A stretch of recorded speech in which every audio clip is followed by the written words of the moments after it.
Bienvenidas compañeras, compañeros a esta nueva emisión de Alternativas. Karina Palacios nuevamente tiene la gentileza de acompañarnos. Ella es una psicoterapeuta de orientación junguiana y que ha trabajado también en la academia, que trabaja con los movimientos sociales.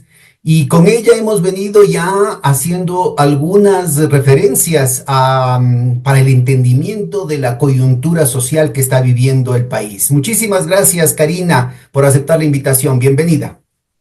Muchas gracias a ti, querido Pedro. Gracias a todas y todos quienes nos escuchan y es un gusto saludarles de nuevo. Un abrazo. Bueno, la vez anterior quedamos en conversar ahora sobre aquellos elementos, aquellos gatilladores que movilizan a la ciudadanía. ¿Qué hace que la gente tenga ganas de destinar parte de su energía, por ejemplo, al hecho de la política, ¿no? Es decir, los sistemas sociales desde que existen las clases, sobre todo desde que existe una clase dominante estructurada, se han diseñado y se reproducen de una manera que el resto de la gente no regrese a ver, que se ocupe de lo suyo y no regrese a ver. Sobre todo con el capitalismo, eso se plantea, como habíamos visto las veces anteriores, en términos de un individualismo, ¿no? Cada cual sálvese quien pueda, y a medida que se exacerba el tema capitalista, eso se vuelve una cuestión omnipresente. Sin embargo, existen otros elementos, otras configuraciones sociales que tienen mucho que ver con apelaciones colectivas, con identidades, con ideas fuerza, con imágenes, con símbolos. ¿Cuál es la perspectiva junguiana en torno a esto, Karina? Este es al ámbito más fructífero y quizás el de mayor interés en psicoterapia y de hecho para la comprensión de algunos fenómenos colectivos. Precisamente hay un concepto que acuña Jung, Carl Gustav Jung, que es el padre de la psicología analítica, ¿no? Digamos, discípulo de Freud y se separaron por justo la comprensión del inconsciente del ser humano, en donde para Freud era la mayor parte de las situaciones tenían que ver con lo reprimido y mucho de lo reprimido estaba dentro del ámbito de lo sexual. Pero en cambio Jung amplió muchísimo esa comprensión para entender al inconsciente como ese ámbito de la psique, de la mente humana, en donde guardamos no solamente una enorme cantidad de conocimiento y de experiencias de la propia historia personal, que se quedan allí almacenadas por dolor, por tristeza, por vergüenza, inclusive talentos que tenemos que los podemos dejar guardados allí porque a alguien no le gustaron, porque a papá no le gustó, porque a mamá no le gustó. Jung acuña el término inconsciente colectivo. Y esta es la parte más importante de su psicología, porque da cuenta de aquello que nos hace comunes como seres humanos, lo que nos junta, lo que explica el hecho de que somos especie, una misma especie. Y tiene que ver con los rasgos biológicos, ¿sí?, de la evolución. El inconsciente colectivo, según Jung, es ese lugar de la mente humana en donde está almacenada la memoria, prácticamente la memoria genética de toda la historia de la evolución, hasta nosotros. Lo que quiere decir que, y esto lo explica él de una manera muy, muy inteligente, ¿no? Porque se le rebatía mucho que era esto muy idealista, muy fantasioso, místico inclusive, y él decía, esto es biología. ¿Por qué íbamos a pensar que si nosotros, siendo también parte de la escala evolutiva, íbamos a carecer de instinto? Íbamos a carecer de fuerzas vitales que están presentes en absolutamente todas las otras especies. Para nuestra Es, audiencia más orientada al tema materialista, digamos, en el sentido filosófico del término, de lo que estamos hablando es que no tiene sentido que, como dicen algunas corrientes del psicoanálisis, de la psicología, digamos, el mundo sí, para ponerlo en términos generales, que hayamos perdido totalmente los instintos, ¿no? El problema es que son reconstruidos, son sobreconstruidos a partir de representaciones, son pantallazos, ¿no es cierto?, que han venido reproduciéndose a través de los milenios en el cerebro humano y que ya estructuran un determinado patrón de movilización de neuronas, hormonas, etcétera, etcétera, que Exacto. nosotros le damos algún sentido. Es decir, nosotros tendemos a atribuir algún sentido. Y y en esa perspectiva, digamos, nos diferenciamos del resto de la escala biológica en el sentido de que nosotros tenemos un mundo simbólico mucho más rico y completamos el cuento. Nos hacemos toda una telenovela de esas sensaciones que tenemos que las Eso. liberamos. Por si acaso, para algunos que quieren anatemizar al tema junguiano. Jung era un tipo de derecha, eso aclarémoslo claramente, un anticomunista pero feroz. Aunque te duele la Karina, pero era un anticomunista feroz. Pero solamente para ubicar el tema de que también Freud reconoce estos temas y lo hace en sus escritos originales, en sus escritos primeros, pero también en el último de sus trabajos, esquemas de psicoanálisis. Es decir, que no es eso lo que verdaderamente les rompió, ¿no? Es decir, Freud también reconoce esta herencia colectiva que está en el inconsciente. Solamente para convocar a nuestra audiencia que tenga la mente abierta a otras visiones de la cosa y que algunos podrán darle una interpretación mística, como de hecho existe, ¿no es cierto? Es Ujú. una interpretación así totalmente teológica del tema, pero que, como vamos a conversar ahora con Karina, define una cantidad de instrumentos para entender los comportamientos colectivos que son fundamentales en el mundo moderno. Adelante, disculpa, Karina. No, muchas gracias. De- Ya, adelante, Karina. Bien, entonces, esta discusión de la postura política de Jung es muy interesante porque si bien es cierto, hay esta cierta tendencia, ¿no? Hacia, inclusive se ha hablado del tema del fascismo, pero es mucho más interesante cómo la elaboración conceptual, digamos, todo el andamiaje conceptual que estructura Jung, le hace precisamente identificar a la Alemania y a la Italia fascistas de ese entonces como la sombra de la humanidad, ¿no? ¿Y qué es la sombra de la humanidad? Allí vienen las partes simbólicas, justamente desde donde él hace una explicación profunda e importante de la psique colectiva. Y él plantea precisamente que hay un gravísimo riesgo en separar lo natural, instintivo, ¿no?, de la conciencia humana. Porque es en lo natural, instintivo, en donde encontramos la fuente y el origen de la conexión entre nuestra existencia, la concepción de nuestro ser, con todo lo que nos rodea. Sí, es nuestro origen, nuestra proveniencia y los impulsos vitales sobre los cuales asentamos, ¿no?, esa misma existencia. Entonces, cuando él plantea esto, ¿qué es lo que dice? Los instintos en los seres humanos, a diferencia, que esta es la diferencia, dice él, esta es la diferencia entre las otras especies y nosotros.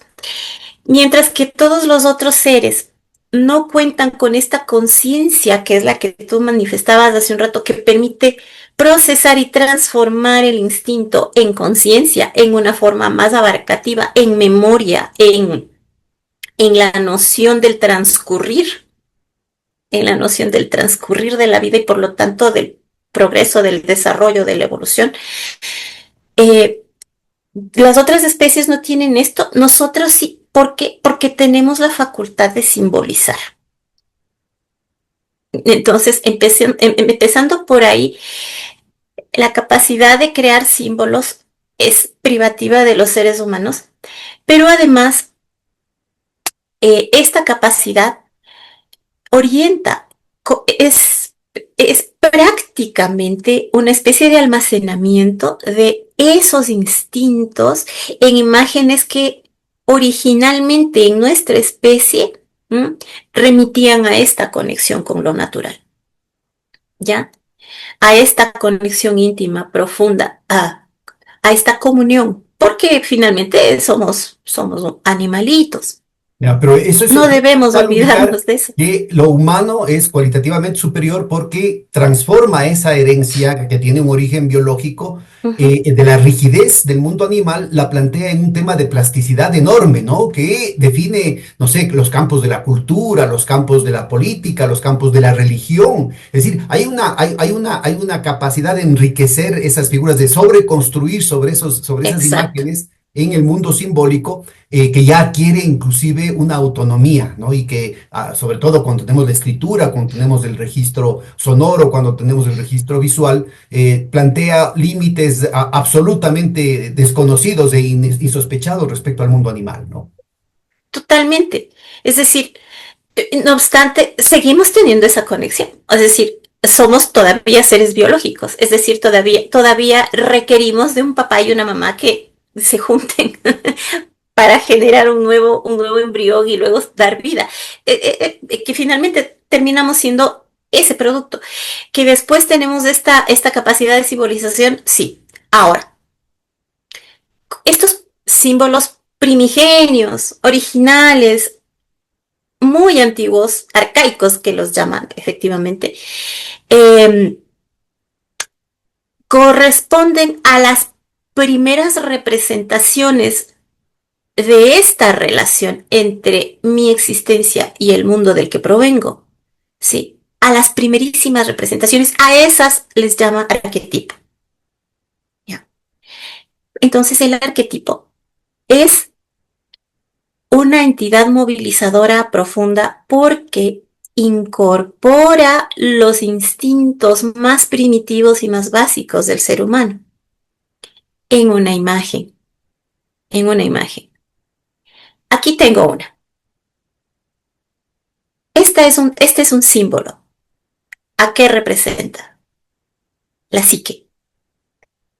En los griegos la psique es la mariposa, pero también es el símbolo por excelencia de la transmutación, de la transformación de un estado del ser a otro, de la trascendencia, es decir, yo escalo momentos en la vida, abandono una forma de ser para llegar a otra, ¿sí? Entonces, es por esa razón que esta mariposa representa la psique, porque también se supondría que representa esas fuerzas, todas. Adelante, Karina. La psique, entonces, esta imagen en nuestra mente y de hecho en la cultura griega, esta incorpora todas, pero todas las fuerzas vitales, todas. ¿Por qué? Porque solamente con la suma de todas esas fuerzas vitales es que somos capaces de trascender, es decir, abandonar nuestro viejo ser y subir un escaloncito en nuestra comprensión de la vida, de nosotros mismos, del mundo, etcétera, etcétera. Entonces, la psique es esta mariposita en el mundo griego, digamos. También se presume o se representa a la mariposa como la mensajera entre los dos mundos, sí, entre el mundo material y el mundo inmaterial. Y allí hay una parte muy importante porque el símbolo es inmaterial. Entonces los dos mundos a los que hace referencia son el mundo de la vigilia, ¿sí? En donde estamos con nuestros cinco sentidos, que son más de cinco, son siete, y el otro mundo que es el mundo del sueño, Ujú. el mundo onírico. Ahora, déjame que te interrumpo Sí, porque no sí, me puedo sí. morder más la lengua, porque no es solamente los griegos, es decir, en varias culturas, en el mundo, no solamente en el mundo andino, sino en todo el mundo precolombino, acá en este hemisferio, la polilla tenía Mm. exactamente la misma representación. La polilla como un animal sagrado, que empieza como gusano además, ¿no? Entonces, por eso, por ejemplo, los saracuros sara quiere decir maíz, y el curo es el gusano del maíz que se convierte en polilla, ¿no? Y tiene exactamente la misma interpretación, las mismas proyecciones, pero también eso sucede en el mundo mesoamericano, en el mundo azteca, es decir, es una cuestión más o menos muy, muy difundida, al menos aquí en América, y tenemos la coincidencia de que en el mundo griego también se ha dado, ¿no? Eso es un arquetipo, es decir, una representación universal. Variaciones ligeras producto de la experiencia inmediata de los sentidos, pero la representación como tal prácticamente es la misma, ¿sí? Eso es un símbolo, eso es un símbolo, eso es un arquetipo, tal cual. Exactamente esa definición del arquetipo es esto que nos une como especie y que se representa a través de un símbolo, ¿sí? Entonces, mira cómo la comprensión de la psique, la comprensión de la transmutación, es igualmente representada en el mundo occidental y en otros mundos no occidentales, ¿no es cierto? Cuando entramos en la parte de estos dos ámbitos de la psique, que comprende el mundo que está por fuera de los sentidos y el mundo que está procesándose dentro de la psique, aparece este mundo onírico. El mundo onírico, el mundo de los sueños, es el lugar por excelencia en donde se representan, es como el teatro en donde los personajes que son los símbolos, ¿sí? Van a estar jugando dentro de nuestra psique para hacer este proceso de transmutación, de transfiguración, de desarrollo, de crecimiento. Esta es la importancia que tienen los símbolos. Esta es el móvil, es el receptáculo de toda esta energía psíquica a través de la cual nos autorrepresentamos nosotros, se representa el mundo de fuera y las contradicciones, los conflictos, los elementos que están en pugna internamente se resuelven allí, en el ámbito simbólico, no en el ámbito racional. ¿Sí? Ahora, este es un punto que yo creo que es importantísimo el seguirlo desarrollando a lo largo de esta conversación. Y para nuestra audiencia que tiene más resistencia, porque hay muchos prejuicios. Yo al menos he estado en varias conversaciones sobre esto también, Sí, sí, sí. recuperando el tema del inconsciente colectivo y en medios no solamente de izquierda, digamos, de orientación más marxista, sino liberal en general. Hay una distorsión, ¿no? Que plantea que todo esto son supersticiones, son cuestiones mágicas. Pero recordemos a alguien que viene justamente de la tradición liberal, que es un hombre de izquierda, pero no marxista, como Noam Chomsky, ¿no? Y que él, a pesar de que toda su metodología empieza con Hume, ¿no? Es decir, en el escenario de la discusión, si tenemos la tabla rasa o hay ideas innatas, ¿no es cierto? Que sería lo que hace 400 años se estaba discutiendo en Europa Occidental, en el mundo filosófico. Hume precisamente es el más radical en términos de la tabla rasa, que uno nace sin nada en la cabeza y que, o en el, digamos, en la conciencia, y que luego lo va transformando. Chomsky, a pesar de que tiene toda su metodología basada en esa metodología, él reconoce que existe una gramática universal innata, ¿no? O sea, fíjate cómo estos hallazgos tienen distintas fuentes desde distintas corrientes de pensamiento, pero también en distintas disciplinas tenemos este hallazgo de que existe algo, ¿no es cierto?, que de lo que somos portadores, obviamente con esta plasticidad, ¿no? Si no es que existe una sola cuestión, sino que hay varias cuestiones. Hay una tribu que encontraron en la Amazonía brasileña y que supuestamente estaría contradiciendo estas ideas innatas, esta estructura innata de una gramática universal. Pero ya hay, ya es un tema vinculado a ciertas interpretaciones de lo que Chomsky realmente había dicho, ¿no? De hecho, Chomsky se ha referido al tema y explica muy claramente, ¿no es cierto?, que esto tiene que ver con en cada experiencia humana existen distintas expresiones de estas estructuras universales. No solamente para poner como un paralelo y romper las resistencias que podría haber en nuestra audiencia. Tú no tienes idea la cantidad de veces que yo cuando planteaba, porque realmente tiene raíces profundas en la filosofía del lenguaje, ¿no? Todo este tema. Y, y claro, cuando uno plantea esto en ámbitos académicos, sigue habiendo esta acusación, porque finalmente es un juicio hasta cierto punto moral respecto de si las reflexiones junguianas y todo el entramado conceptual que él construye es o no es científico o si es pseudociencia. La respuesta frente a eso es una muy sencilla que quizás choque un poco, pero desde mi postura puede no ser científico, pero es eficaz. No lo sé. No me interesa la discusión de si es científico o no, pero sana, sí, eso es todo. Bueno, y justamente de lo que estamos conversando es de que el país necesita sanarse, ¿no? En ese sentido así del alma, sanar el alma, luego de un bombardeo tan sistemático y tan eficiente de estos Ujú, años ujú. por generar tantos odios, por envilecernos, por habernos cerrado y por cerrar los ojos frente a los peligros inminentes que tenemos.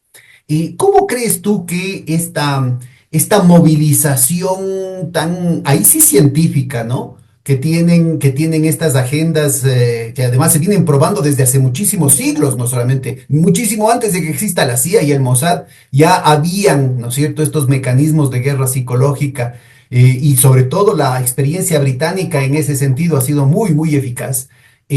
Ciertas doctrinas secretas, ¿no es cierto?, que tienen que ver con sectas clandestinas, con ciertos cultos perdidos en los siglos, han ido refinando este tipo de mecanismos para manipular las imágenes, para manipular Exactamente. el imaginario colectivo. ¿Cómo ves tú esto que hemos conversado en las sesiones anteriores, ¿no es cierto?, que ha ido distorsionando el mundo de ese inconsciente colectivo, de la psique colectivo, del imaginario colectivo, como quiera que la gente quiera llamarlo, para instalarnos en este escenario tan tóxico en el que estamos ahorita viviendo y que además se retroalimenta, ¿no es cierto?, reforzándose y que no permite que la gente pueda salir y discutir, argumentar, ver hacia adelante las cosas y resolver los problemas. Fíjate que me hiciste acuerdo de una novela formidable, formidable de Humberto Eco que es El cementerio de Praga. Sí, en donde él recoge y de alguna manera reinventa cómo se creó, cómo se fue creando desde la Iglesia Católica y desde los diversos poderes fácticos el miedo a a un grupo humano específico, en este caso los judíos. Y el tema del golem, ¿no? Todo esto que tenía referencia justo, pero justo a los símbolos. Es decir, primero que todo era una fabricación simbólica. ¿A qué me refiero? Todo era narrativa, todo era un cuento, era un cuento verosímil, un cuento que fue dando él, ¿no? En la novela explica cómo se le va dando verosimilitud a Cuéntame, algo que cuéntanos, porque yo no he leído la novela, solo la tengo de referencia. Cuéntanos, a ver de qué trata. pues, hay un personaje, ¿no? Que es extremadamente curioso este personaje que se despierta un día, ¿no? Fíjate, o sea, este personaje está disociado. O sea, la trama completa se refiere a un personaje disociado. No se reconoce él mismo quién es, no recuerda. Con ecos de la metamorfosis de Kafka, ¿no? Y entonces es fabulosamente genial la novela porque te remite, directamente entra en el conflicto psicológico. ¿Quién soy? Que no soy yo. ¿Quién es esta persona que me está persiguiendo? Sí, porque no sé quién soy, pero siento que alguien me persigue. Y a lo largo de la narración se entiende que este personaje que se despierta y que no sabe quién es y que alguien le persigue y que está en un lugar en donde se supone que no debería estar, que esta no es su casa, esta no es su cama, este no es, él no reconoce nada. Él vuelve a su casa, encuentra su casa y empieza a darse cuenta de que efectivamente él sí es la otra persona también. Él es dos personas.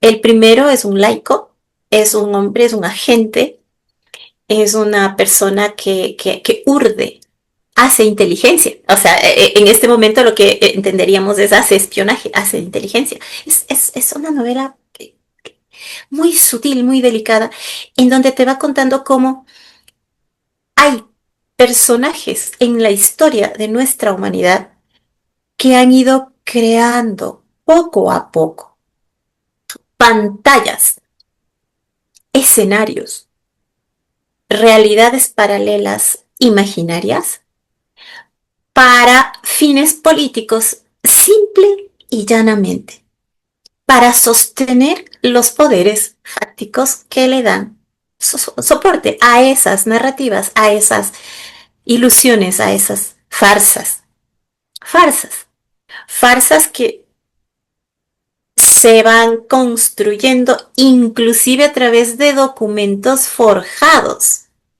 forjados para que haya credibilidad, para que a lo largo de la historia se encuentre un objeto tangible sobre el cual sostener una teoría conspiranoica, finalmente, que es lo que crearon a través de esta novela, ¿no?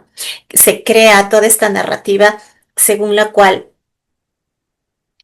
hay varios rabinos que se juntan en el cementerio de Praga y que crean la conspiración para hacerse del dominio del mundo, ¿no? Tan fantasioso es que evidentemente, y esta persona recibe el encargo de buscar la manera de deshacerse de personajes prácticamente específicos, ¿no? De personajes específicos que empiezan a tener cierto poder y cierta incidencia sobre la sociedad. Y en ese momento recibe ese encargo para eliminarlos. Pero tiene que ser una eliminación que tenga coherencia con el comportamiento y el pensamiento de ese momento. Y el pensamiento y el comportamiento de ese momento es la Inquisición, ¿sí? Entonces, los rezagos de la Inquisición, un pensamiento de la Inquisición que está sembrado muy, muy profundamente y está todavía latente el miedo de la casa de brujas. Y ese miedo a ser señalado es el que empieza a movilizarse, el miedo a ser señalado. Y entonces la bruja, originalmente el arquetipo de la bruja. ¿Qué es la bruja? Sí, es un ser sobrenatural, un ser aliado al demonio. Se la construyó como un ente terrorífico porque podía quitarte la voluntad, hacer que tú hicieras cosas, hacer que tú Que tengas el nublaras tu influjo conciencia. psíquico, di nomás el influjo El influjo psíquico. psíquico, sí, está ahí, es eso. Ese arquetipo, porque eso ya se convirtió finalmente en un arquetipo, porque sí, por supuesto que existen personas, seres capaces de hacer eso. ¿sí? El arquetipo de la bruja es una distorsión feminizada de la psicopatía. El psicópata hace eso.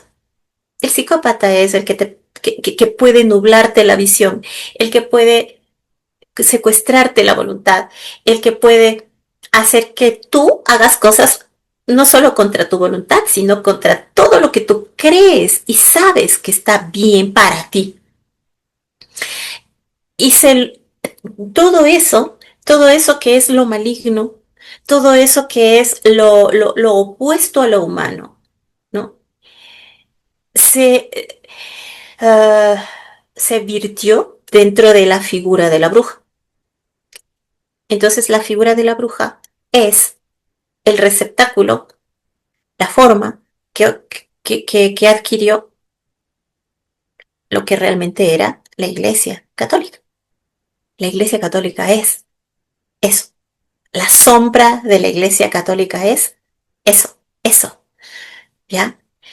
Y la Iglesia Católica hace una emanación simbólica de sí misma que construye esa imagen como opuesta a sí misma. Y lo que hace es que la atención de todas las miradas vaya hacia buscar la sombra, buscar a la bruja, e identificar en dónde está la bruja, en dónde está la bruja. La cacería de brujas, evidentemente. Pero lo que en realidad es la bruja es una emanación, la sombra de la propia Iglesia Católica de la Inquisición. Exactamente eso, ¿sí? Es decir, todo lo que se le atribuyó a la bruja lo hacía la Iglesia. Todo lo que se le atribuía a la bruja lo planeaba la Iglesia y tenía el poder de hacerlo. La bruja no. Esta narración es muy rica en figuras, ¿no? Es decir, el tema de la cacería de brujas, el tema de la Inquisición, tiene muchísima aplicación para ir entendiendo, que nos ayuda sobre la base del espejo, de la metáfora, nos ayuda a entender muchísimo lo que ha sucedido con nuestro pensamiento, sí que nos demos cuenta, ¿no? Exacto. Tú trasplanta esta sombra colectiva que en ese tiempo era la bruja. En el cementerio de Praga es el judío, cualquier judío. Porque lo que interesa es que eventualmente el judío que a mí me interesa que desaparezca, desaparezca. Sí, pero generalizo los judíos. Entonces yo, Iglesia Católica, tengo un enemigo. Entonces, en estas dos ocasiones, ¿no es cierto? En la Inquisición y acá en el cementerio de Praga, el enemigo es el mismo. Sí, el enemigo es exactamente el mismo. Es el que se opone a la Iglesia Católica, nada más. Sí. Y en los dos casos, todo lo negativo, todo lo perverso, todo lo maligno que emana de la Iglesia Católica por sí misma como institución, se lo atribuye a otro. Y se construye ese enemigo, ¿sí? Para que los ojos que estén buscando esos defectos, esa malignidad y esa perversión, nunca lleguen a mirar al verdadero perpetrador. Nunca lo lleguen a mirar. Y no solo no lo lleguen a mirar, sino que lo consideren como aliado, como el adalid que persigue a ese enemigo que él El mismo crea. ladrón que grita denunciando a la vereda del frente, ¿no es cierto? El ladrón, para él poder salir corriendo con el botín. Eso, así tan sencilla y morochamente, pero es una maquinación muy bien pensada, ¿no? Traslada eso acá al Ecuador. Ey, ve, ahí está la bruja, el ser sobrenatural, ¿no? El influjo psíquico, el no sé que le atribuyen unos poderes ahí ¿no? A esa figura mayor le atribuyen todos los poderes sobrenaturales que puedan existir sobre la faz de la Tierra, en todas las galaxias y en todos los multiversos, ¿no? Que si él dice A, entonces es A. Suena absurdo, pero esa es la forma en la que simbólicamente se le ha representado, ¿sí? Es casi Dios, es casi. Y su malignidad le hace su opuesto, pero es casi Dios, ¿no? Y entonces en esa construcción de, de este enemigo no es cualquier cosa, es un arquetipo, es un símbolo. Entonces aquí me parece que es muy importante distinguir dos tipos de actores al menos, ¿no? Por un lado, en esa movilización tienes un operador consciente, ¿no es cierto?, que hace con toda la mala fe, probablemente sea un psicópata, es decir, este Lo tema es. desde la estructura del poder, existen mecanismos de psicopatía para hacer que para manipular a la gente. Y por otro lado, y ese sí es un tema absolutamente consciente, y por otro lado, hay un grupo de gente que termina siendo manipulada precisamente a partir de los hilos que se están jalando, ¿no es cierto?, a nivel del inconsciente. Y de hecho, aquí sucede un fenómeno interesantísimo que ya habíamos hablado la semana pasada, pero que aquí tiene una aplicación muy puntual. Quien se niega a reconocer a esa figura como enemigo, es decir, quien se niega al influjo del arquetipo, quien no lo reconoce, quien no quiere, es decir, no le atribuye ninguno de estos poderes, no vierte en eso toda esta energía vital, psíquica del miedo y del odio, porque el miedo es proviene de un instinto, del instinto de protección, del instinto de supervivencia, es decir, huyo o ataco o me escondo, ¿sí? Eso es el miedo, ¿ya? Huyo, ataco o me escondo. Y en este caso funciona de las tres formas, ¿no?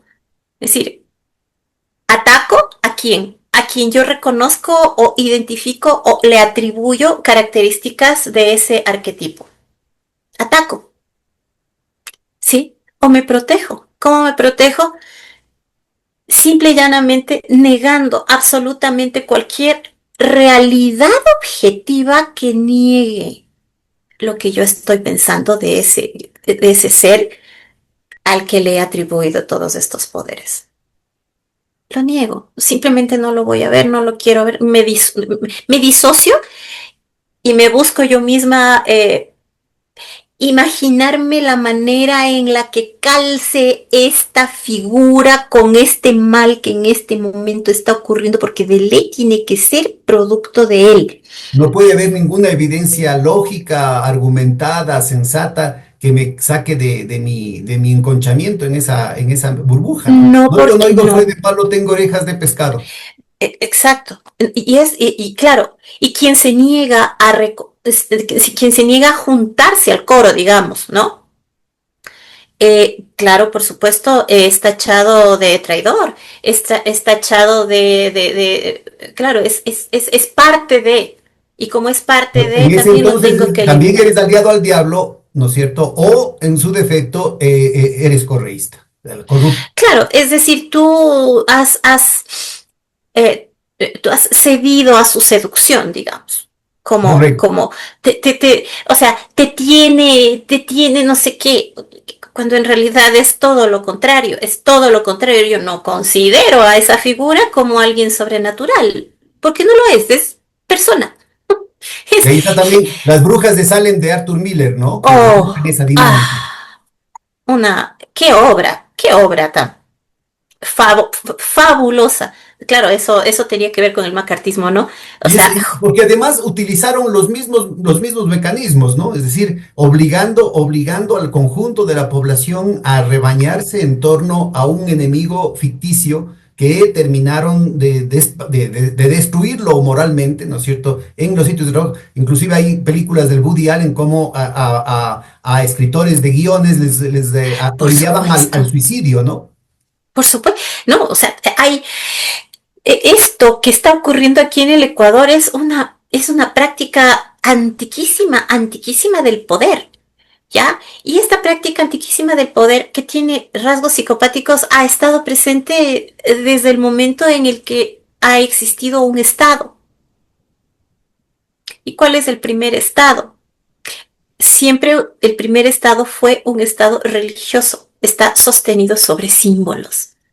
Está sostenido sobre la idea de que existe un ente sobrenatural que ordena todo y cuyo representante soy yo.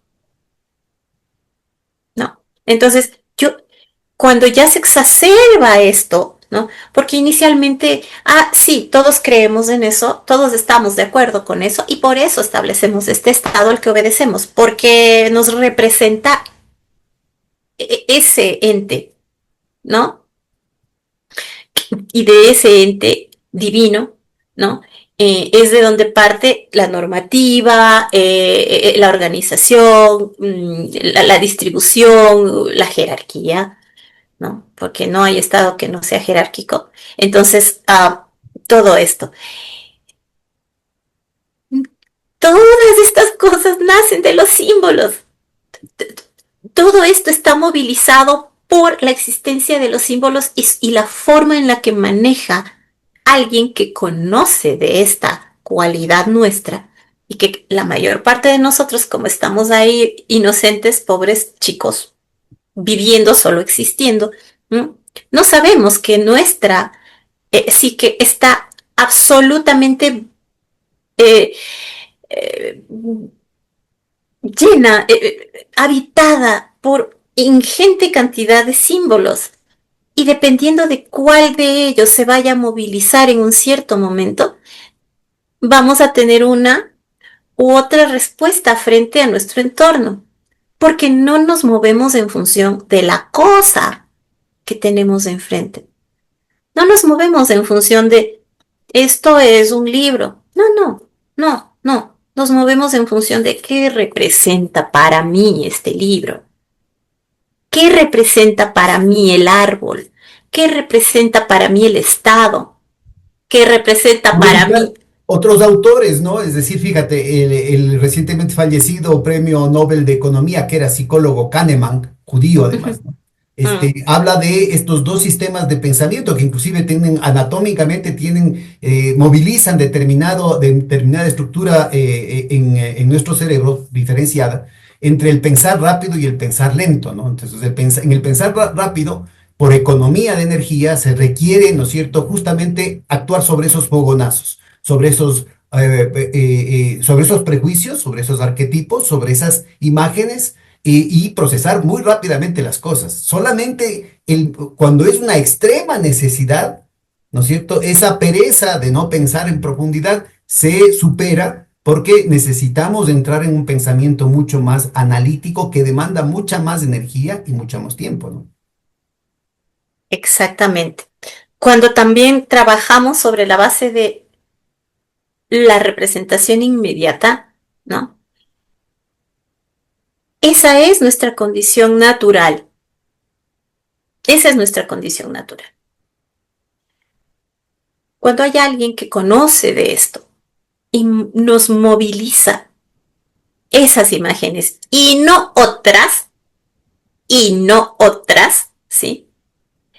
Esa persona o ese sistema está haciendo una discriminación deliberada para construir una cierta realidad para nosotros que finalmente termina orillándonos a actuar de tal o cual manera según lo diseñado.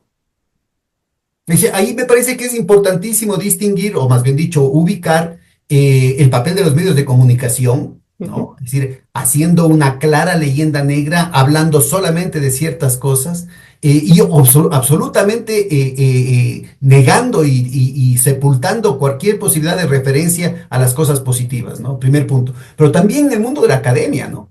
El hecho, por ejemplo, lo funcional que han sido no solamente intelectuales de la derecha, sino intelectuales de la izquierda, satanizando todo lo que se hizo, por ejemplo, durante la época de Correa, ¿no? Y en el mundo marxista eso ha sido tremendamente efectivo, porque ha logrado neutralizar una parte muy significativa de la juventud, de los movimientos sociales, y posicionarlos en una posición, en una situación de odio estructural, si se quiere, a cualquier posibilidad de unidad, ¿no?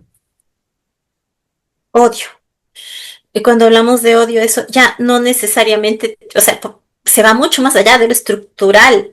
Sí, es instintivo, es de supervivencia, ¿eh? Es decir, ¿qué es lo que yo odio? Lo que yo odio es lo que yo no conozco. Lo que yo odio suele ser lo que yo temo. Lo que yo temo suele estar sostenido sobre prejuicios. Los prejuicios están incorporados dentro de mis representaciones. Mis representaciones son símbolos. Y si ese símbolo es arquetípico, ¿qué quiere decir? Que incorpora elementos instintivos, que incorpora elementos de estas fuerzas vitales que me constituyen, ¿sí? Obviamente, ese arquetipo va a tener una fuerza enorme. Si yo veo allí el arquetipo de la bruja, si yo veo allí el arquetipo de Satán, ¿sí? Un ente sobrenatural, yo me tengo que posicionar frente a eso y tengo que posicionarme por mi vida y tengo que posicionarme en defensa de y tengo que posicionarme en contra, porque entonces yo tengo que aparecer además como alguien que se opone al mal. Y entonces está esta otra contradicción, este otro par de opuestos del bien versus el mal. En nuestra psique eso funciona de una manera devastadora, ¿sí? Hay una canción por ahí de Serrat que dice, sí, te dicen lo que es malo y lo que es bueno, pero no son siete los colores, ni son, sí, es decir, hay una gama enorme en la que podemos hablar de esto está bien o esto está mal, y no depende de la cosa en sí ni de la situación en sí, depende de cómo afecta eso a mi vida y en qué me, me nutre o no me nutre, ¿ya? Entonces, frente a eso, esta dicotomía del bien y del mal también es manipulada, también es colonizada, en donde el bien se presume como lo moral canónico en una cultura. Cualquier cosa que eso sea. Me refiero a moral canónico como a mí me enseñaron en la escuela y en la casa y todos estamos de acuerdo en que, voy a ser un poco prosaica, ¿no? Pero meterme los dedos a la nariz, eso es malo. Ya. Entonces todos estamos de acuerdo en eso, por lo tanto, si en algún momento esa figura fue captada metiéndose los dedos en la nariz, ajaja, ahí está la evidencia. Ese no es de mi equipo, ese es el malo. Que son cosas prosaicas, o sea, realmente son cosas Y fíjate cómo lo efectivo que es la insustanciales. cosa, ¿no? Es decir, la satanización con la que inmediatamente se ridiculizó las denuncias sobre el fraude electoral, por ejemplo, ¿no? Ujú. Inmediatamente una cantidad de analistas políticos, sociólogos, teóricos izquierdistas y toda esa cuestión dijeron, no, pues ¿cómo va a ser posible? Es un tema infantil, ¿cómo va a creerse que pueda esto de teorías de la conspiración y una cosa? Y gente que había hecho exactamente lo contrario en el caso de las elecciones venezolanas, satanizando de inmediato y poniéndose intransigente a cualquier prueba que se estaba presentando a nivel internacional Exacto. sobre la transparencia de esas elecciones, no tardó horas en reconocer el triunfo y empezar a hacer los análisis. Es que lo que nosotros pensamos que era un piso ha sido un techo y que realmente el correísmo tiene que hacer así y que lo que realmente está sucediendo y bueno, y hacían unos análisis inclusive a nivel de parroquias para explicar claramente por qué es lo que la gente no había votado por una propuesta progresista. Te doy otro ejemplo clarísimo. Yo me quedé absolutamente sorprendido. Cuando se hace el juicio político a Lazo, la propuesta inicial que tienen las asambleístas, muy valientes, muy sensatas en lo que estaban planteando, con mucha lucidez además, ¿no? Es ubicar que lo que estaba haciendo Lazo era una traición a la patria. Ujú, Porque de acuerdo a la Convención de Palermo que el Ecuador había firmado, ¿no es cierto?, el narcotráfico era un enemigo del Estado. Y claramente, ¿no es cierto?, el propio León, el propio informe de León de Troya estaba estableciendo cómo, no solamente cómo había esta vinculación con tráfico de influencias, toda esa situación, sino que el hecho de haber ocultado ese informe y el hecho de haber destruido y perseguido a los policías que estaban justamente alertando al país de que existía esta trama de penetración del Estado ecuatoriano, de la alta finanza, de la política, era parte del problema. Más aún cuando alguno de los, ¿cómo es?, sugeridos por el señor Cherres, el difunto señor Cherres y sus amigos, llegó a ser ministro, pues, ¿no? Es decir, ujú. que además él lo reconoce. Pues inmediatamente, miran, yo hice un seguimiento. En Aposta, ¿no es cierto?, le habían filtrado la información a Boscan, y Boscan se asusta el rato que lee, no había leído con anticipación y lee traición a la patria, y dice, no, no, esto tenemos que analizar. Bueno, no pasaron horas que hasta las radios progresistas, las radios correístas, ¿no es cierto?, inmediatamente atraparon el asunto para ridiculizarlo y trayendo a unos constitucionalistas, pero así, no solamente de una mediocridad increíble, sino de un rastacuerismo, pero, pero así, bien elaborado, ¿sí? Y se derrotó la posición del propio correísmo. Los propios correístas se movilizaron para derrotar esa posición simplemente ridiculizándola, sin reconocer lo que estaba en la Constitución, lo que estaba en las leyes. Entonces, me parece, ¿no? Me parece que los mecanismos que nos estás contando podrían aplicarse a muchísimos operativos, ¿no? En el que los incautos, nosotros, los espectadores, no nos damos cuenta, pero hay especialistas que saben perfectamente lo que hacen, ¿no? Por supuesto, lo hacen con absoluta deliberación, porque precisamente allí es en donde esta psicopatización de la que no me voy a salir tiene tanto éxito. Y cuando ya no tienes la conciencia, ni siquiera para armar un argumento, porque vamos a ver, originalmente en el Congreso, ¿no es cierto?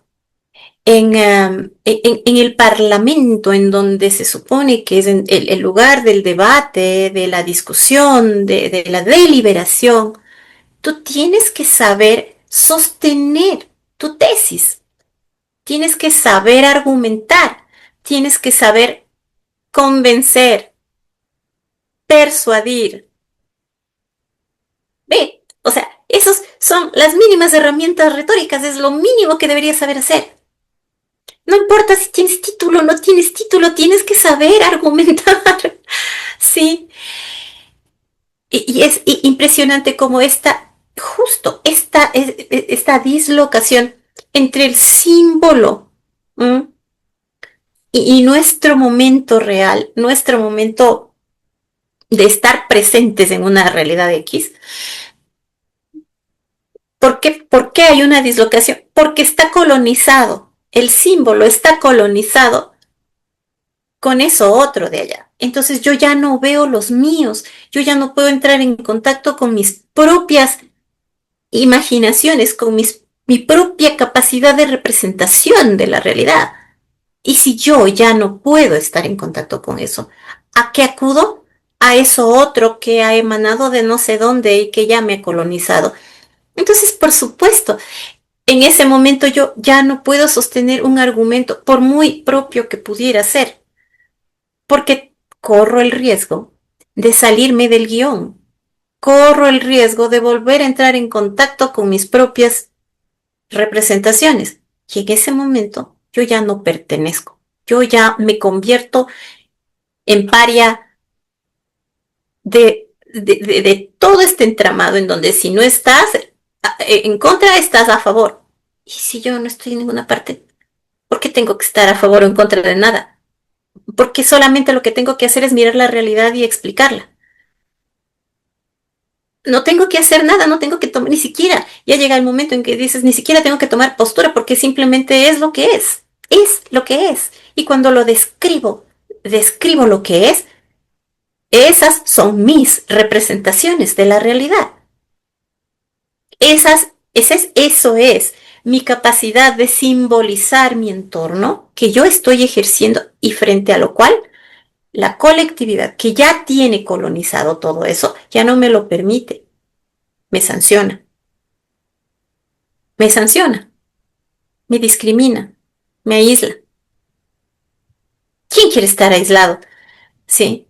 Entonces, Y estamos anatemizado, ¿no? Porque además, fíjate, anatemizados. en el cuento este de lo de las brujas y de la cuestión satánica, había, no solamente es el riesgo del castigo, sino interiorizas ese policía, es decir, tu vecino te está viendo, Así es. ¿sí? Y entonces te queda viendo mal porque probablemente eres satanista, probablemente eres correísta, probablemente eres ladrón, ¿sí? Eres junguiano.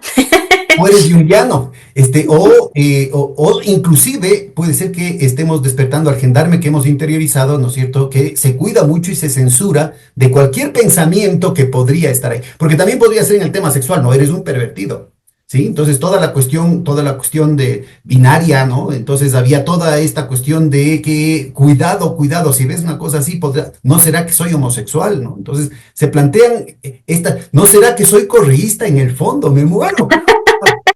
¿Qué hago para curarme a tiempo? Sí, no, yo creo que es fundamental lo que estás planteando porque son procesos muy profundos a nivel de cada individuo, pero que tienen una presencia masiva, ¿no? En las sociedades y como estamos viendo son en distintos episodios de lo más diversos además, porque lo mismo podría decirse con respecto al macartismo, lo mismo se podría decir con respecto al tema homofóbico, al tema racista, ¿no? El tema racista también. Pero tú planteas un tema, cuando hay una colonización por parte de estos mecanismos de control del mundo de las representaciones individuales, se está desplazando la capacidad de pensar por propio, o sea, de hacer un procesamiento propio del asunto. Cuéntanos un poquito más de detalle cómo se van rompiendo, porque obviamente cada cual tiene sus defensas, ¿no? Es decir, cada cual en una discusión uno trata de proteger el mundo de creencias, el mundo de representaciones que tiene, y por qué la gente baja sus defensas y rápidamente se somete a este proceso de colonización mental. Bueno, es que ha sido una sumatoria de violencias sistemáticas. No es un sometimiento en el que tú digas, bueno, sí, creo que voy a pensar de esa manera. Me acomoda. Quizás alguna gente sí, pero esa gente ya tiene un cierto nivel de perversión. Sí. Quien tiene ya la tendencia a acomodarse a eso, ese es, digamos, otro cajón. ¿Qué dices perversión? No podría ser más bien una estructura neurótica de decir, bueno, mira, esto de aquí es lo que aparece como lo normativo, como el deber ser, como el bien, ¿no? Y yo tengo que someterme a eso, no vaya a ser que sea parte de las fuerzas del mal, ¿no? Mm, Hay un nivel de perversión porque desafortunadamente en ese es que es tremendo, en ese acomodarse tú encuentras tal cual la evidencia de la tesis de Arendt, ¿no? La banalidad del mal. O sea, no es que me someto porque sí o porque yo no quiero ser el malo o porque no quiero ser el bueno, no sé qué. No, porque me conviene, porque paga bien, porque está bien. Claro, así No, bolas, trepar no tengo socialmente, ¿no? conciencia moral. Yo puedo trepar socialmente, ¿no? Porque si es que estás Puede anatomizando ser determinadas inclusive, posiciones, pero eso ya sería un motivo moral. O sea, esto otro no tiene o sea, no tiene una conciencia moral. Ahí es en donde nuevamente entramos en el tema de la conciencia moral. Cuando no tienes conciencia moral, simplemente te adaptas a lo que sea porque paga bien, pero no siquiera porque puedes ascender o no puedes ascender. Yo sí recomiendo leer esto del Cementerio de Praga, esta bellísima novela de Eco, porque allí está retratado, ¿sí? Esto, justamente esto, ¿sí? Esta perversión utilitaria de los de abajo, ¿sí? Porque digo, es un casillero aparte. No es que así funcionamos todos. podríamos llegar a funcionar así, que ese es el peligro, es el riesgo que estamos corriendo. Pero este es un casillero aparte, porque esos son los otros psicópatas, los pequeños, los utilitarios, en los que se sostiene la banalidad del mal, en los que se sostiene esta otra estructura, los que van difundiendo porque me conviene, porque lo disfruto, porque puedo y porque cuando lo hago, el poder me protege. Sí, porque cuando lo hago yo voy y digo, algún momento algún poderoso me va a escuchar y yo voy a convertirme en su mascota y voy a estar protegido, Ahora, ¿no? tú mencionaste el tema de la persuasión. Aristóteles te habla, cuando habla de los mecanismos de persuasión, te habla de tres grandes, digamos, operativos. El uno es basado en el patos, el otro es en el ethos y el otro es en el logos, ¿no? Es decir, el uno está justamente haciendo referencia, para ponerlo en términos lacanianos, ¿no? El uno está planteando el paso de lo real a lo imaginario, el patos. El otro está planteando el paso de lo imaginario a lo simbólico, que sería el Ujú. ethos. Y luego tendríamos el círculo completo porque es la forma como desde logos se trata de racionalizar el reencuentro con lo real. ¿Podrías vos ubicar alguno en detalles, ¿no es cierto?, de cómo se da esta colonización, cómo se van rompiendo esas resistencias a través de ese bombardeo en estos tres planos, tal vez, ¿no? Me parece muy interesante lo que estás planteando.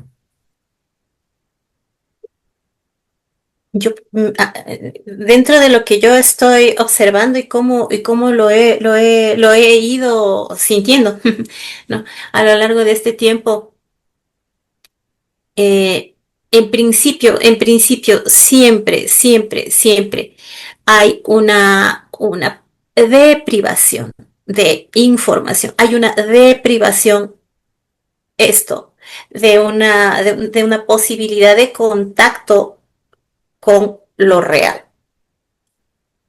Es una deprivación, es decir, no te permito mirar lo que sí está, no te permito.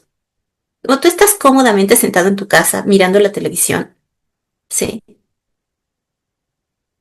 Tú ni te enteras de que ha habido no sé qué por acá, de que la reunión por allá, de que la denuncia de no sé qué, ni te enteras, ni te enteras de que eh, las fuerzas de derecha se han congregado nuevamente por acá, de que no sé qué, ni te enteras de que eso es de derecha, ni sabes para qué están ahí, no, no, no, no sabes.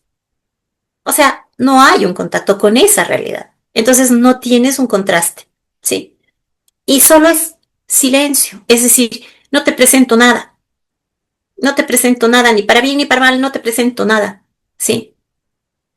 En esa ausencia hay una frase que dice, a ver, si un árbol se cae en el centro de una selva y si no hay nadie que lo atestigue, ¿realmente se cayó o no se cayó?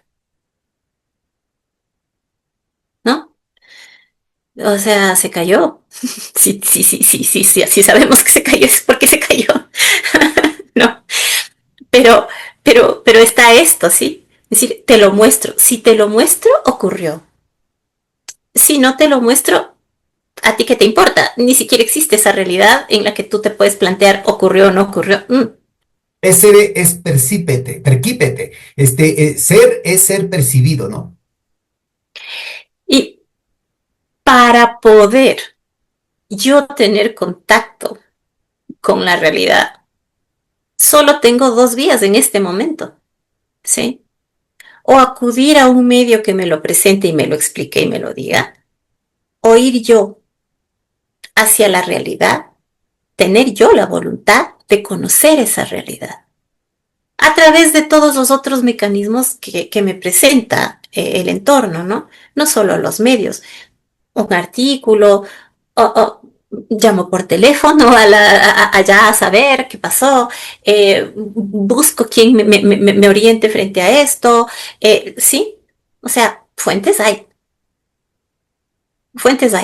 Pero ¿en qué se sostiene este? No veo, que no me lo presentan y como no me lo presentan, yo no sé que está ahí, ¿sí?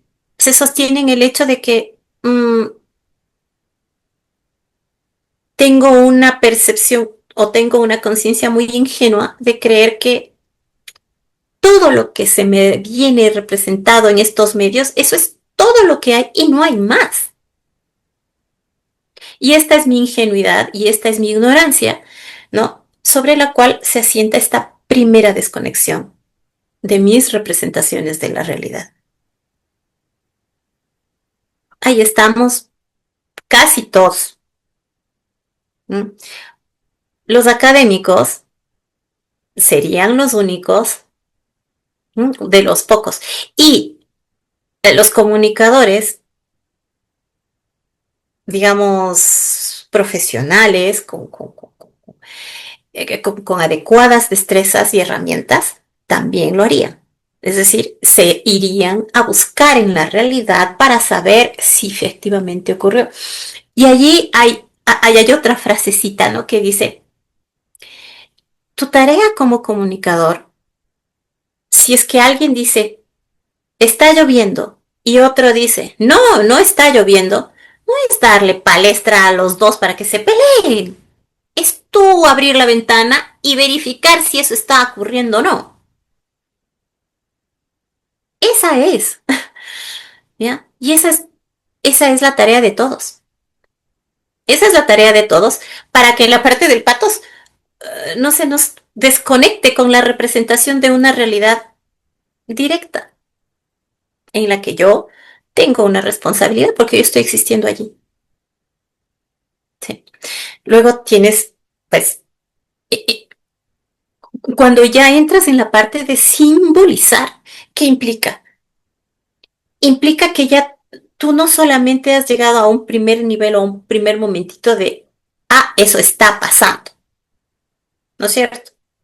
Sino, ¿qué implica? ¿Qué significa? ¿Cuál es mm, cuál es la significación que eso tiene para mí? Cuando yo entro allí ya estoy en el ámbito de la simbolización. Ya no es simplemente una cosa que está ahí y que reconozco, sino que identifico y digo, ajá, esto, ahí viene esta parte, ¿cómo me nutre a mí? ¿Qué implica para mi existencia? ¿Qué implica para mi vida esto que sí está pasando, que lo estoy reconociendo, porque me fui a buscarlo? Sí, entonces es toda una serie, es una cadena de conductas, ahora sí, porque yo ya no estoy pasivamente esperando que me traigan acá la realidad, no, yo me fui a buscar esa realidad. Pero el punto ahí es cómo motivamos a que la gente abra la ventana y vea si está lloviendo o no, que en la metáfora que vos planteabas. Porque está lloviendo y a cántaros, pues, o sea, el tema del desempleo, del aumento de la pobreza, de los apagones, el tema de los cuatro chicos de las Malvinas, que no solamente que los asesinan, sino que los vilipendian y que ahora ya hay una reversión de la decisión Revocaron revuelven esa, la decisión sí, del juez, cuando ya inclusive algunos de los militares están reconociendo que eso pasó y describen cómo fue el atentado contra los menores de edad. Y la gente impávida, cuando vemos claramente el tema, cuando lo dice, expresamente lo dice, ¿no es cierto? Es decir, no tiene que ocultar nada, no hay este tema de la deprivación de información. La información está en nuestras narices y nos dice, no voy a pagar los impuestos que debo. Dice, mi familia es la dueña de esa empresa, no soy yo, sino mi familia la dueña de la empresa que usted dice que está reincidiendo en el tema de la exportación de cocaína. La gente tiene la información en sus manos y la gente está viendo que llueve, ¿no es cierto? Y no quiere creerlo. ¿Cómo entiendes este eso, procesamiento? eso, no quiere creerlo. ¿Por qué? Porque eso, al ser mostrado así, con tanta naturalidad, no está imbuido de símbolo. No importa, es algo que dijo. Se designifica. No tiene ninguna significación, no tiene nada, yo no tengo una relación emotiva con eso, no tengo. ¿Por qué no lo tengo? Porque, ¿cómo va a ser, pues? Hombre, ¿En qué se basa eso? En los pares de opuestos. ¿Qué tengo yo? Al demonio. Una cosa de esta naturaleza niega que eso sea un demonio. Entonces opera exactamente el mismo elemento que ya Me hemos dicho resisto a antes. creer, me resisto a creer. Doigo, doigo, soy de palo. No tiene importancia. O sea, deja de tener importancia porque yo tengo que seguir defendiendo que esto otro es peor. Por lo tanto, si este de acá está haciendo y diciendo estas cosas, ha de ser porque ese otro hizo peor. Y me tengo que inventar otra forma en la que esto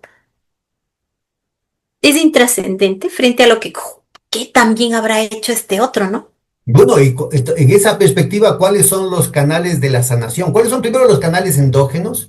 ¿Y cómo podríamos, digamos, a propósito de la acupuntura, dónde podrían ir las agujitas para permitir que haya un proceso de autosanación del pueblo ecuatoriano?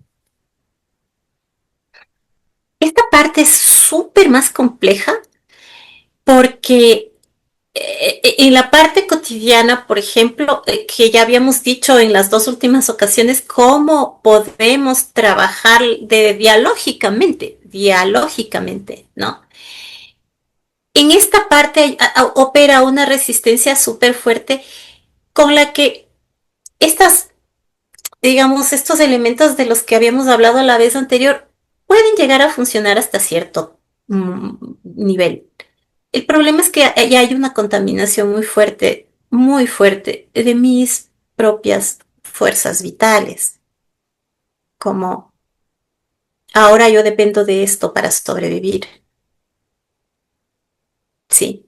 Cuéntanos por Y qué, a ver, allí, refrescanos por qué, por qué se convierte, ¿no es cierto?, el mantener frente a todo, a toda evidencia, esta creencia de mentira, esta burbuja de mentira, se convierte en algo existencial, en algo vital para nosotros. Una vez que caemos en esa mentira, nos atrincheramos, nos enconchamos en esa mentira y además gastamos muchísima energía en seguir ujú. cultivando una situación que va a contrapelo de lo que estamos viviendo.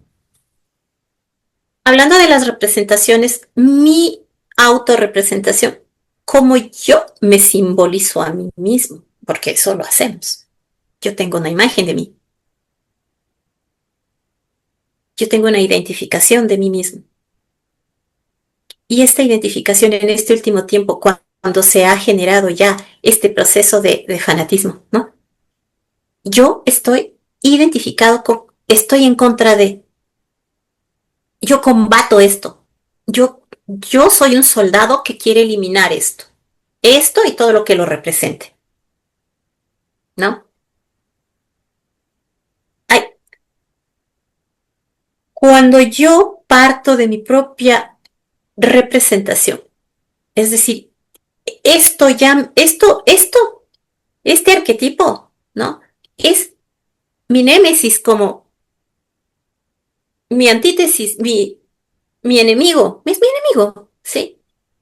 Entonces yo no puedo admitir jamás, que mi enemigo no lo sea, no exista, no exista, porque entonces, ¿yo quién soy? Porque yo me identifico en función de esa existencia en este momento. Eso me ha dado un sentido de mi vida. O sea, hasta ese nivel es que está llegando esta cosa, es un veneno tan profundo que llega a ese nivel. Mi sentido de la existencia está allá. Yo me identifico porque yo no soy eso. Pero ¿y si eso no es lo que es? ¿Y entonces quién soy yo? ¿Sobre qué me sostengo? Es peligroso. Eso es una tortura. Psicológicamente es una muerte. Y si no tengo las herramientas y si no tengo el acompañamiento, esto que debería ser una transmutación, una transformación, una transfiguración, una trascendencia, se convierte en una anulación. Yo ya no existo, pues. Ese es el gravísimo problema que enfrenta este tipo de manipulación. Esta es una, por eso es tan grave, por eso se llama psicopatización. Yo ya no existo sin eso. Y eso me moviliza, ese es mi mito personal. Mi mito personal es, yo soy el héroe que se enfrenta al ser sobrenatural. Mal, Ujú, al diablo en persona. exactamente, yo soy el arcángel San Gabriel, no sé. Por eso es que es totalmente creíble que un pobre individuo que está absolutamente asediado, incomunicado como Glass, haya sido el que tramó el asesinato de Villavicencio. Por eso es que la gente se cree que Correa ha venido clandestinamente a abrir las compuertas de las presas hidroeléctricas y se ha tomado todita el agua él solito. ¿Dónde habrá ido a orinar además? Ahorita que estoy con problemas de la próstata, ya me imagino cómo habrá sido eso. Que es Correa el que ha venido a hacer el atentado, Correa con el Pavel Muñoz, ¿no? Porque además así lo planteó la ministra. Correa con el Pavel Muñoz son los que hicieron el atentado al oleoducto en el que casualmente habían quitado la causal de atentado para la indemnización de la aseguradora, que habrá que ver si es que no es el número de teléfono del ordeño. Y la gente se cree, ¿no? La gente se cree. No, la gente lo deja pasar. Es que no lo cree, ya no lo cree. A ver, lo que cree, el ámbito de la fe, el ámbito de lo que cree está estructurado única y exclusivamente allá, para seguir sosteniendo eso. Eso demanda tanta energía, que esto de acá ya ni lo ve. O sea, ya, porque hay un proceso de traumatización demasiado profundo, muy intenso, ¿no? Tiene una magnitud muy alta, entonces no puede conectar ahora ya, ya no puede. Por más que le muestres, ya no importa. No es que se le resbala, no es que no le importa, es que está como en estupor, está en estupor. O sea, esto no, esto no entra en mi entendimiento, ¿no? No entra en mi entendimiento porque eso otro era lo importante. Esto de acá no sé qué, no sé qué significa. No lo puedo representar. Ya no tengo la capacidad de representarlo siquiera. Ya no forma parte de mi realidad, no la puedo incorporar. Pero si te ¿Sí? machaca, si es un tema cotidiano que lo estamos viendo una y otra vez, no solamente todos los días, sino en distintos ámbitos, ¿cómo es posible que la gente se haya puesto tan impermeable ante las evidencias? Por eso, porque la disonancia cognitiva funciona de esa manera, funciona de esa manera. Es decir, yo no puedo ver, no puedo ver. Tengo que decir, tengo que buscar a alguien que me diga. Y ya finalmente yo me desconecto. ¿Por qué? Porque es un nivel muy alto de tensión. Es el riesgo de morir. Es el riesgo de reconocer mi Psicológicamente, error. es una cuestión Es el riesgo, catastrófica. ¿ya? Entonces, ¿yo para qué quiero saber eso? Ahora, ¿Yo para qué quiero el saber? papel de la cultura justamente permitiría tener reservas morales para este tipo de arrinconamientos, Sí. ¿no? Y aquí en el Ecuador tenemos un problema de que, ¿cuándo fue la última canción escrita por un ecuatoriano que está en los labios, que está tarareada por los ecuatorianos, ¿no? Entonces, tal vez el Julio Jaramillo, a la cual algunos, como yo confieso, ¿no es cierto?, lo conocimos después de muerto, claro, era muchacho todavía, pero solo empezó a gustarme Julio Jaramillo después de muerto. Pero nuestro juramento, Vasija de Barro, se escribieron hace 70 80 años, ¿no? ¿Y qué ha pasado en ese entonces en términos del espíritu colectivo, digamos, de los ecuatorianos? Ay, ay, ay. Es que la parte de la simbolización tiene tanto que ver con el arte, porque precisamente allí en donde muere nuestra capacidad de simbolización como individuos, allí es en donde tiene que entrar con fuerza toda la propuesta artística, toda la capacidad de representación de mundos, de ideas, de formas, de arquetipos que el arte es capaz de generar. Y en ese sentido, por ejemplo, esa sí es una vía importante de redención, ¿no? De nuestra capacidad para representar, para simbolizar y para mantener contacto con la realidad.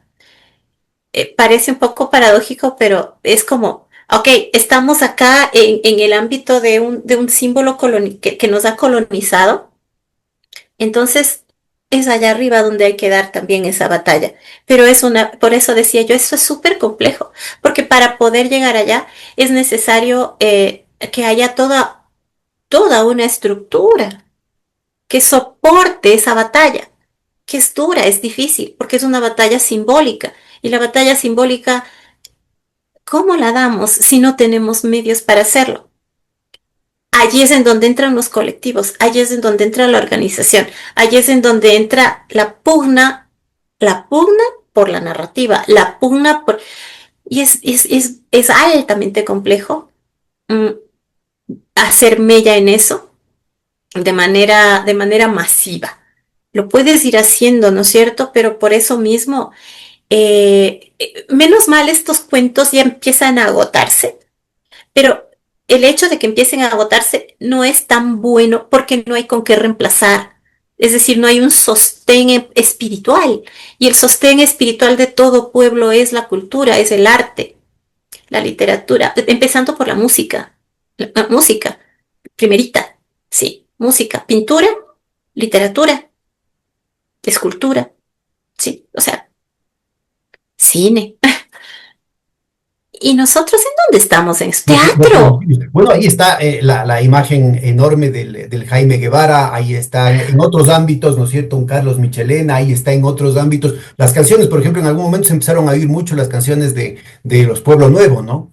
Y bueno, tal vez Audi, ¿no? En la costa, con los tres notas. Y ahora hay otro muchacho y hay unos, no, no, no, o sea, El muralismo de Pavel Ewes, ¿no? O sea, son elementos que están ahí presentes. ¿Cómo pero potenciar? tú estás hablando, pero mira que tú estás hablando de personas, de personajes harto conocidos, consagrados quizás, que no han logrado generar escuela. Y de lo que se trata es de que haya un circuito que reproduzca eso, Pero aquí hay para un tema que generacional, verás. Yo me acuerdo, estuve también, absolutamente pasmado del gusto cuando creo que en Teleamazonas el Cañitas hizo un programa, que Cañitas que no era ningún izquierdoso, ¿no? Hizo un concurso de música folclórica. ¡Qué bestia! Y él tenía, creo que previstos unos dos o tres programas, ¿no? Y creo que pasó varios meses porque seguían floreciendo de todos los barrios, y eran algunos buenísimos, ¿no? muy Yo buenos. estoy hablando hace 35, 40 años, ¿dónde está esa gente?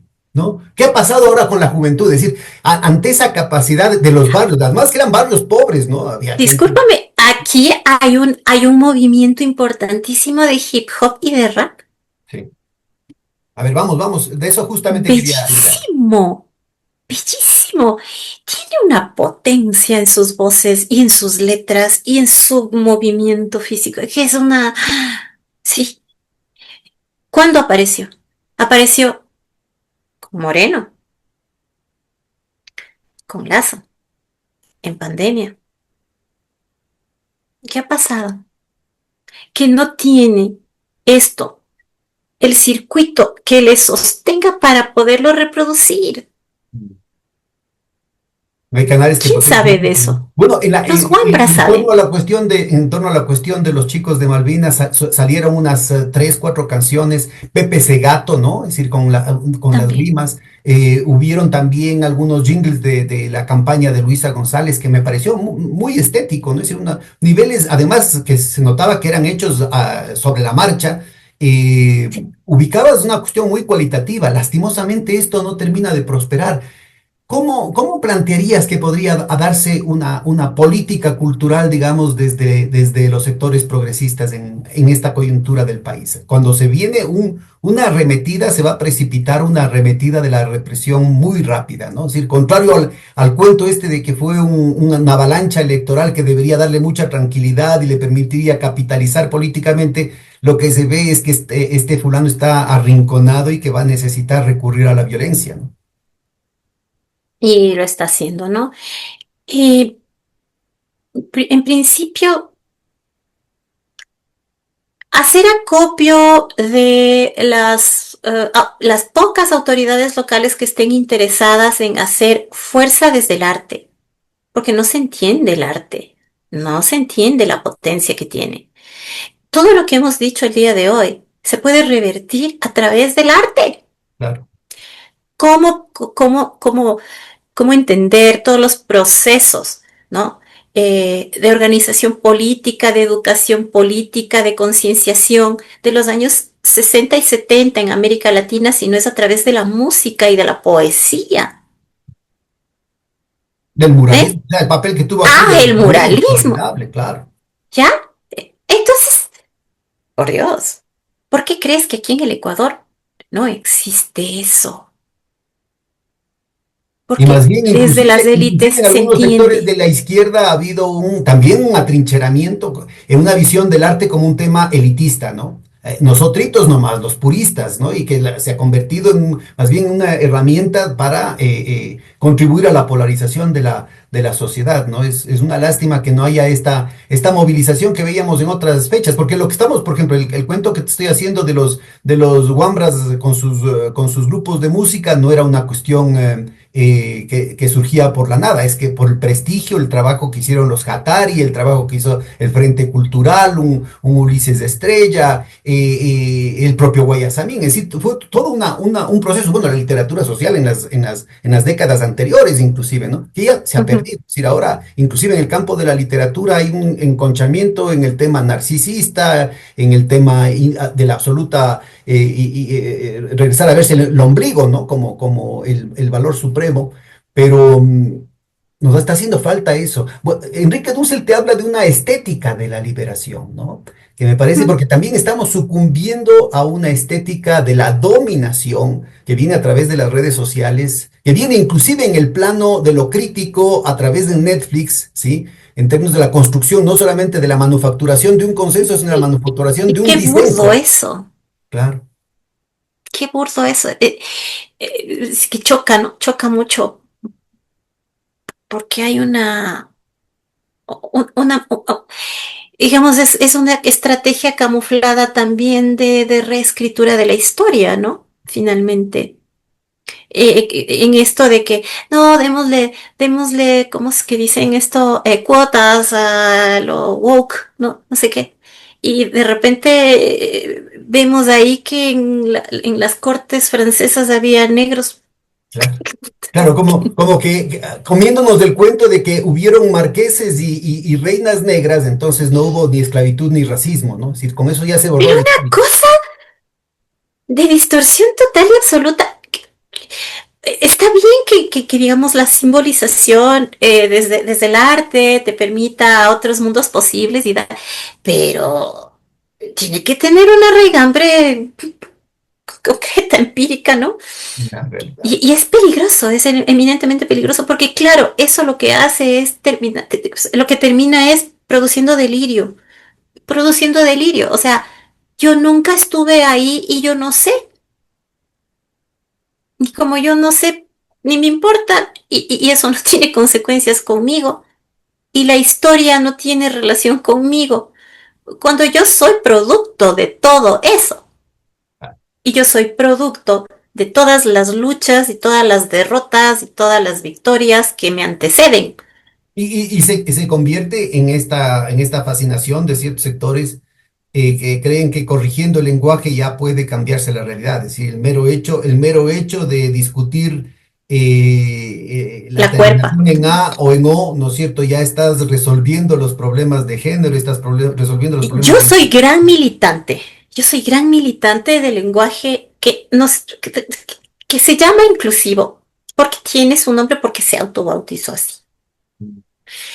Yo soy gran militante de saber y entender que efectivamente el lenguaje estructura realidad. Estructura me representa una realidad. Aquí es una anécdota chiquita. Cuando yo era niña, cuando la gente decía, todos los niños afuera, yo me sentía incluida y me iba.